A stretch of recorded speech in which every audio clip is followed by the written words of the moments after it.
আমার ১৬ বছরের মেয়ে সকালে ঘুম থেকে ওঠার সাথে সাথে তার বিছানার চাদর ধুতে যেত। তারপর সে নিজেই স্নান করে কাপড় লুকিয়ে রাখত। আমার মেয়ে এবং ছেলে একই ঘরে ঘুমাতো। এখন তারা প্রাপ্তবয়স্ক, কিন্তু আমি এই দিকে মনোযোগ দিইনি। মেয়ে দিন দিন দুর্বল হয়ে যাচ্ছিল এবং আমার সন্দেহ হচ্ছিল। তাই একদিন আমি তার ঘরে গেলাম। এমনভাবে ওরা কথা বলছিল যেন স্বামী স্ত্রী। হঠাৎ দরজা খুলতেই আমার চোখ ছানা বড়া হয়ে উঠল। আমার নাম আরুষি। এই গল্পটা আমার মেয়ে অদিতিকে নিয়ে। আমি বিজনোরের একটা ছোট্ট শহরের বাসিন্দা। আমি বিধবা হওয়ার পর আমার মা বাবা আমার দ্বিতীয় বিয়ে এমন একজন লোকের সাথে দেয় যার আগে থেকেই একটা ছেলে ছিল। আমারও একটা মেয়ে ছিল। আমার বিয়ের পর আমার ছেলে আর মেয়ে একই শহরে শুতো। আমার মেয়ে রোজ তার বিছানার চাদর পাল্টাতো। সে লুকিয়ে লুকিয়ে চাদরটা কাচত। সে মাঝে মাঝে অজ্ঞান হয়ে পড়ত। সে খুব দুর্বল হয়েও গেছিল। একদিন আমি ভোরবেলা উঠে আমার মেয়ের ঘরে চলে যাই। সেখানে গিয়ে আমি যেই দৃশ্যটা দেখি সেটা দেখে আমার লজ্জায় মরে যেতে ইচ্ছে করছিল। ভগবানের কাছে শুধু এটাই প্রার্থনা করি, তিনি যেন কোনো মাকে কখনোই এমন দৃশ্য না দেখায়।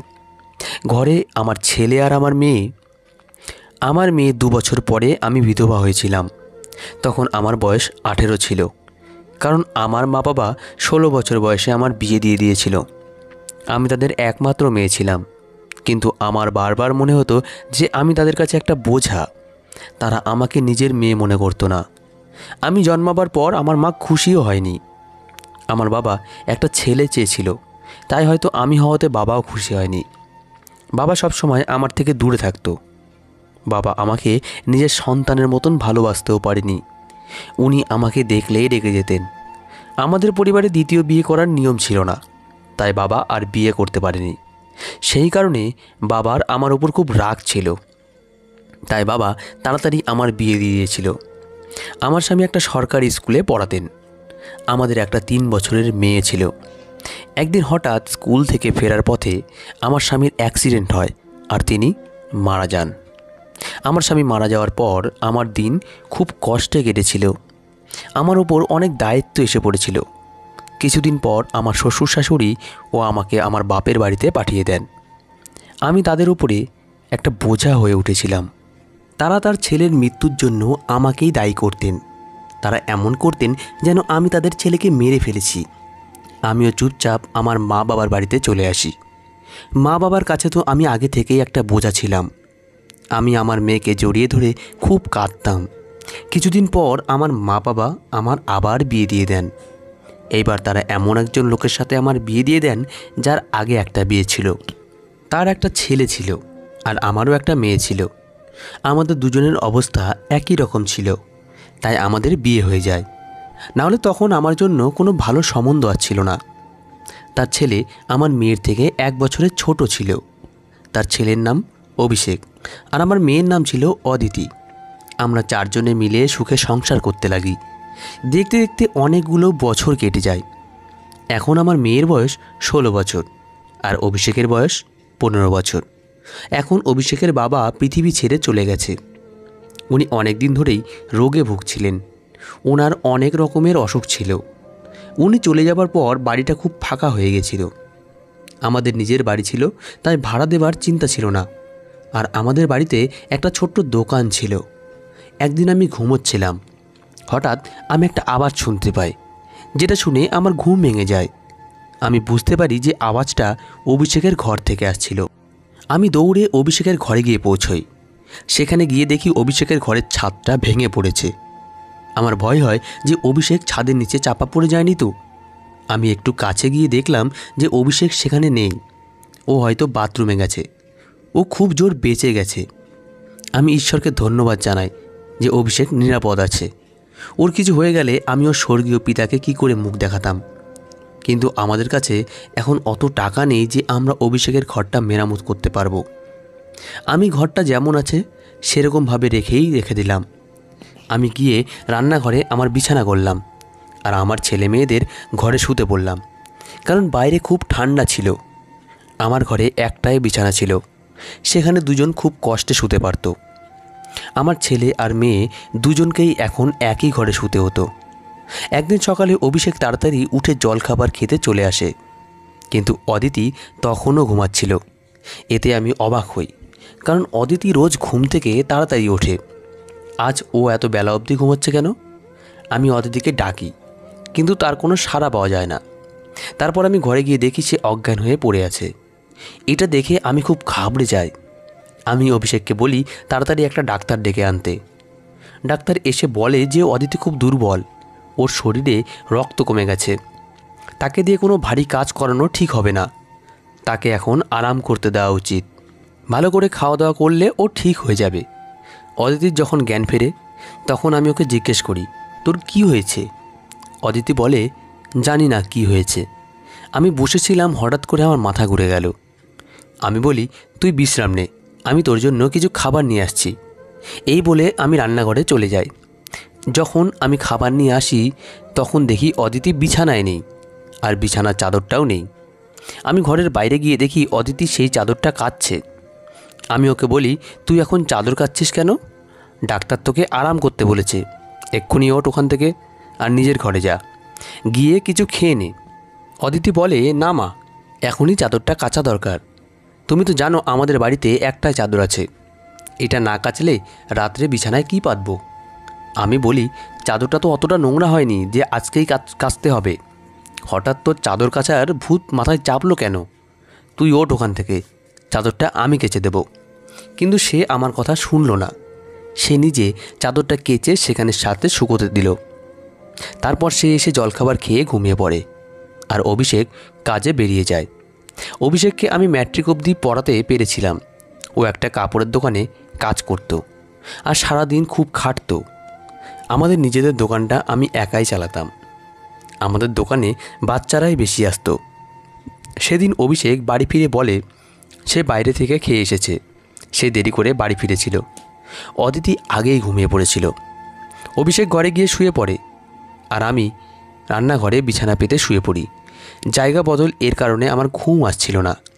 আমার স্বামীর কথা মনে পড়ছিল। আমার দ্বিতীয় স্বামী আমার খুব খেয়াল রাখতেন। তিনি আমাকে কখনো আগের বিয়ে নিয়ে কথা শোনাতেন না। আমার মেয়েকেও তিনি নিজের মেয়ের মতনই ভালোবাসতেন। আমিও অভিষেককে নিজের ছেলের মতন ভালোবাসি। অভিষেক আমাকে নিজের মায়ের থেকেও বেশি ভালোবাসে। সে আমার সব কথা শোনে। এখন বাড়িতে ও একমাত্র ছেলে, আর আমাদের একমাত্র ভরসাও। ও না থাকলে আমরা মা মেয়ে কোথায় যেতাম? ওর কাজও খুব ভালো করত। আমি ওকে বলেছিলাম পড়াশোনা শেষ করতে। ওর কাছে যদি একটা ভালো ডিগ্রি থাকে তাহলে ও ভালো চাকরি পাবে। ও আমার কথা মেনে নিয়েছিল। পরের দিন সকালে অদিতি আবার অজ্ঞান হয়ে পড়ে। এইবার ওর চেহারা দেখে আমি ভয় পেয়ে যাই। মনে হচ্ছিল ও শরীর থেকে সব রক্ত বেরিয়ে গেছে। ওর পুরো গা সাদা হয়ে গিয়েছিল। আমি আবার ডাক্তারকে ডেকে পাঠালাম। ডাক্তারবাবু এসে বললেন, ওকে কি খাওয়ানো হয়েছে? আমি বলি, ও তো সেই ডাল ভাত আর সবজি খেয়েছিল। ওকে আমি ফলও খাইয়েছিলাম, আর সারাদিন ওকে কোনো কাজ করতে দেওয়া হয়নি। ডাক্তারবাবু বলেন, তাহলে ও আবার এত দুর্বল হয়ে পড়ল কী করে? আপনাকে এই ব্যাপারটা সিরিয়াসলি নিতে হবে, না হলে আপনার মেয়ের প্রাণটাও চলে যেতে পারে। এইভাবে বারবার অজ্ঞান হয়ে পড়া আর এতক্ষণ ধরে অজ্ঞান হয়ে থাকা কোনো সাধারণ ব্যাপার নয়। ডাক্তারবাবু চলে যাওয়ার পর যখন অদিতির জ্ঞান ফেরে তখন আমি ওকে বলি, আজকে যদি তুই কোনো কাজ করিস তাহলে আমার থেকে খারাপ কেউ হবে না। কিন্তু কিছুক্ষণ পর যখন আমি অদিতির ঘরে যাই তখন আমি আবার দেখি ও বিছানার চাদর কাচ্ছে। এবার আমি দূর থেকে ওকে দেখছিলাম। ও যা সব করছে কোনোটাই সাধারণ নয়। যবে থেকে অভিষেক আরও এক ঘরে শুচ্ছে তবে থেকে ও এমন অদ্ভুত আচরণ করছে। তবে থেকেই ও অজ্ঞান হতে শুরু করেছে। ওরা দুজনে সৎ ভাই বোন হয়, কিন্তু ছোটোবেলা থেকে ওরা একসাথে বেড়ে উঠেছে। ওরা নিজের ভাই বোনের মতন একে অপরকে ভালোবাসে।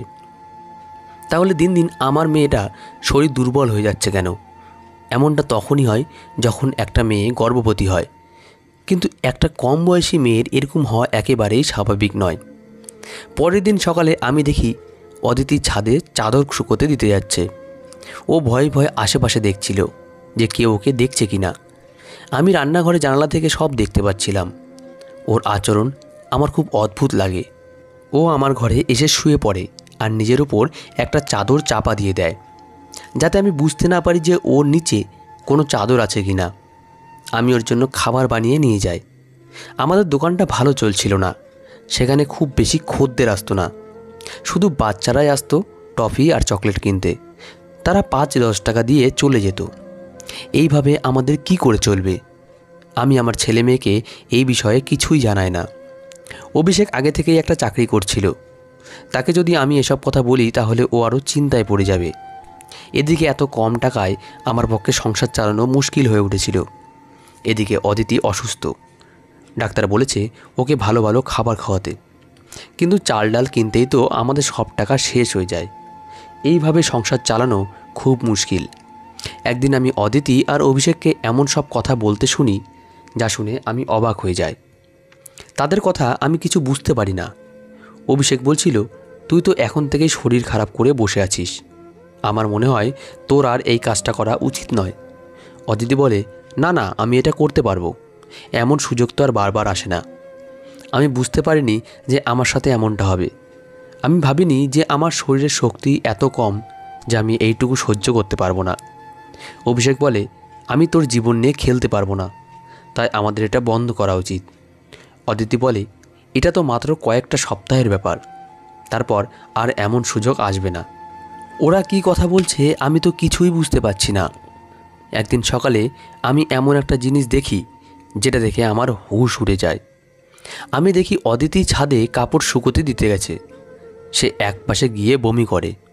আমি দৌড়ে গিয়ে তাকে জিজ্ঞেস করি, তোর কি হয়েছে? তুই কি খেয়েছিস? আর তুই রোজ বিছানার চাদর কেন কাচ্ছিস? এসব তুই কি করছিস?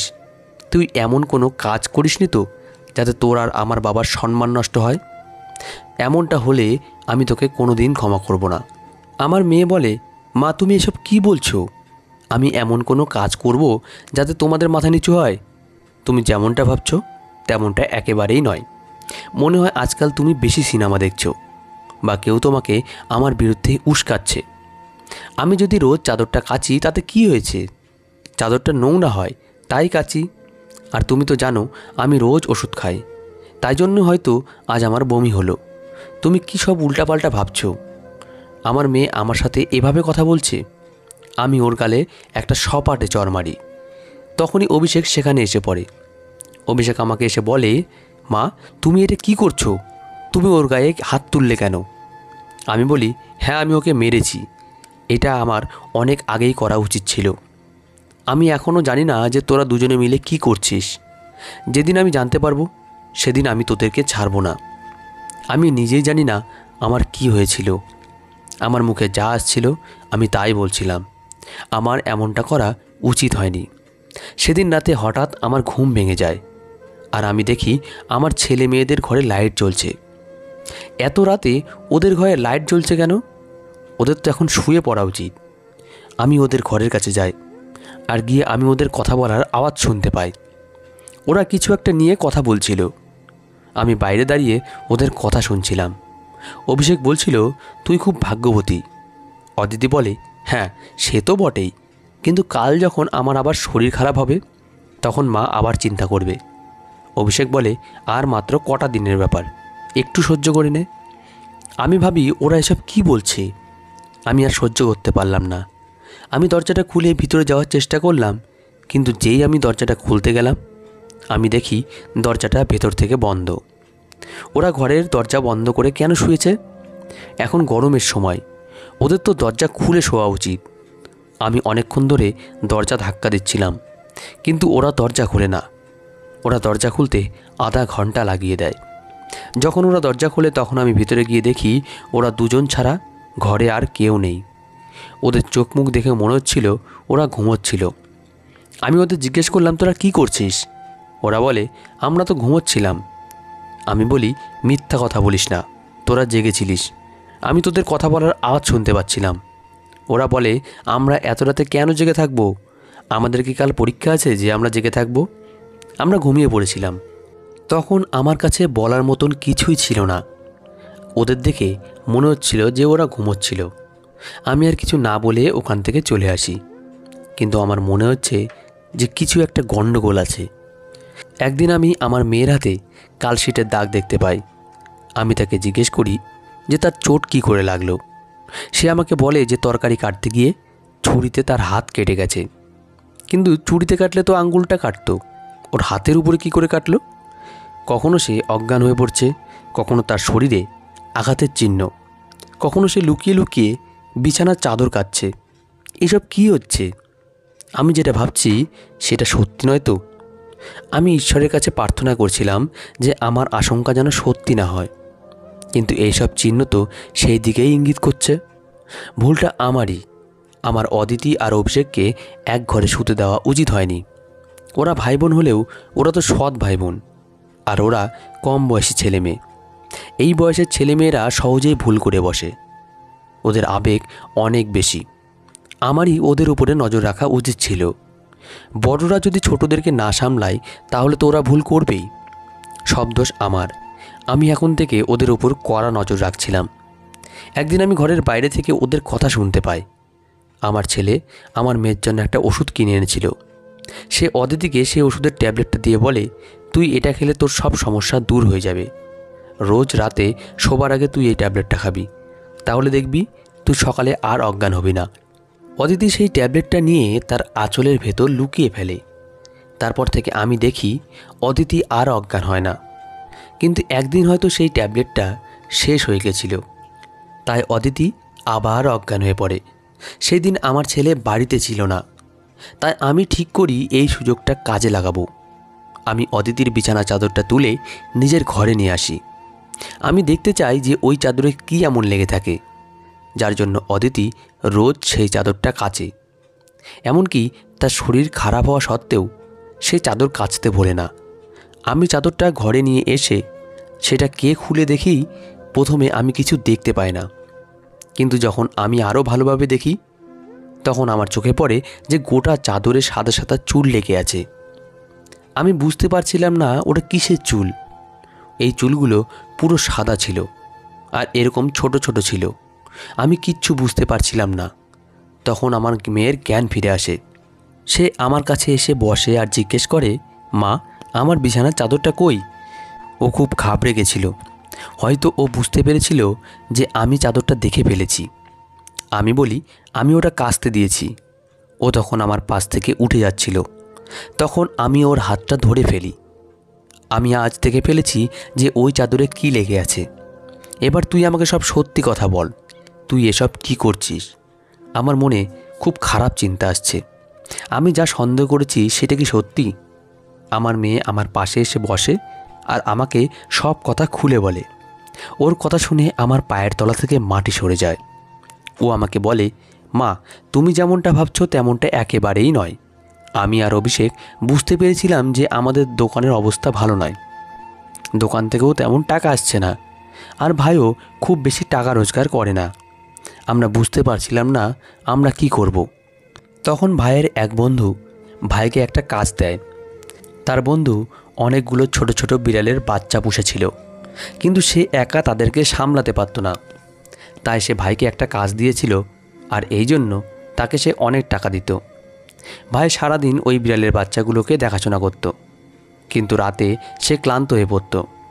আমি বুঝতে পারি যে রাতে তার বিশ্রাম দরকার, তাই আমি তাকে বলি এই বাচ্চাগুলোকে আমাদের ঘরে নিয়ে আসতে, আর আমি সারা রাত ওদেরকে সামলাবো।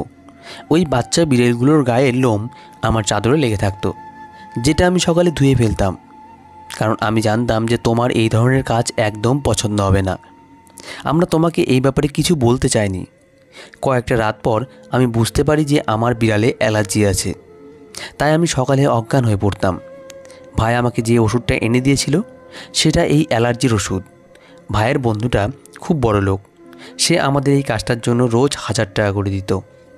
কাল ওই বিড়ালের বাচ্চাগুলোর আমাদের বাড়িতে শেষ দিন ছিল, কারণ আজ ভাইয়ের বন্ধু ওদেরকে নিয়ে অন্য শহরে চলে যাচ্ছে। এই কটা দিনে আমরা অনেক টাকা কামিয়ে ফেলেছি, যেই টাকা দিয়ে আমরা ভাইয়ের ঘরের ছাদটা মেরামত করতে পারবো আর বাড়ির কিছু জরুরি জিনিসপত্র কিনতে পারবো। আমরা জানতাম তোমার পোষা বিড়াল পছন্দ নয়, তাই আমরা তোমাকে এই ব্যাপারে কিচ্ছু বলিনি, কিন্তু তুমি কত কিছু ভেবে বসেছিলে, আমাদেরকে সন্দেহ করেছিলে। অভিষেক আমার সৎ ভাই হলেও আমি ওকে নিজের ভাইয়ের থেকেও বেশি ভালোবাসি। সে সবসময় আমাদের কথা ভেবেছে। তার আত্মীয়রা অনেক বড় লোক, ও চাইলেই তাদের কাছে গিয়ে থাকতে পারত, কিন্তু ও আমাদেরকে দেখবে বলে এখানেই রয়ে গেছে। আমার খুব আফসোস হয় এই ভেবে যে আমি ওদেরকে সন্দেহ করেছি। ওদের সম্পর্কে কত কিছু ভেবেছিলাম, কিন্তু ওরা সত্যি কত ভালো। আমার জীবনে অনেক খারাপ হয়েছে, কিন্তু তার মধ্যে একটা ভালো জিনিস হলো ভগবান আমাকে এমন দুজন সন্তান দিয়েছে যারা বুদ্ধিমান, বোঝদার আর দায়িত্ববান। অভিষেক ফিরে আসার পর আমি তাকে কিছু জানাই না, অদিতিও কিছু জানায় না যে আমি সবটা জেনে গেছি। আমি আর এই বিষয়ে কথা বলে নিজেকে ছোট করতে চাই না। কিছুদিন পর অভিষেক তার ঘরের ছাদটা সারিয়ে ফেলে। আমার ছেলে আর মেয়ে দুজনেই খুব পরিশ্রম করতে শুরু করে। আমার মেয়ে বাচ্চাদের বাড়ি বাড়ি গিয়ে টিউশন পড়ায়। আস্তে আস্তে আমাদের অবস্থা আরও ভালো হতে শুরু করে। আমাদের বাড়িতে টাকা আসতে থাকে। আমার ছেলে আর মেয়ে দুজনেই খুব পরিশ্রম করত, কারণ ওরা জানতো ওদের মাথার উপর বাবা নেই, আর আমারও তেমন কিছু করার ক্ষমতাও নেই। তাই যা করার ওদের নিজেদেরকেই করতে হবে। ভগবানের অনেক কৃপা যে আমি যেটা ভেবেছিলাম সেটা সত্যি হয়নি, কিন্তু সেটা হওয়ার সম্ভাবনা ছিল। আমার ছেলে আর মেয়ে দুজনেরই বয়স কম। আমার উচিত হয়নি দুজনকে এক ঘরে শুতে দেওয়া। আমি যা সন্দেহ করেছিলাম সেটা যদি হতো তাহলে সব শেষ হয়ে যেত। তাই আমি আপনাদেরকে সতর্ক করছি যে আমি যেই ভুলটা করেছি সেটা আপনারা করবেন না। আপনারা আপনাদের বাচ্চাদের ভালোভাবে খেয়াল রাখবেন। তারা কি করছে, কোথায় যাচ্ছে, সব কিছুর খোঁজ রাখবেন। তাদের বন্ধু হয়ে ওঠার চেষ্টা করবেন, যাতে তারা আপনাদের সাথে সব কিছু শেয়ার করে। তারা যদি ভুল পথে যায় তাহলে তাদের সঠিক পথে নিয়ে আসার দায়িত্ব আপনাদের। আর বাচ্চারা বড় হয়ে গেলে তাদেরকে আলাদা ঘরে শুতে দেবেন। আপনাদের আবারও বলবো, আপনারা আপনাদের বাচ্চাদের খেয়াল রাখবেন। তো আজকের গল্পটি এই পর্যন্তই। গল্পটি ভালো লাগলে অবশ্যই লাইক দেবেন। ধন্যবাদ সবাইকে। ভালো থাকবেন, পাশে থাকবেন।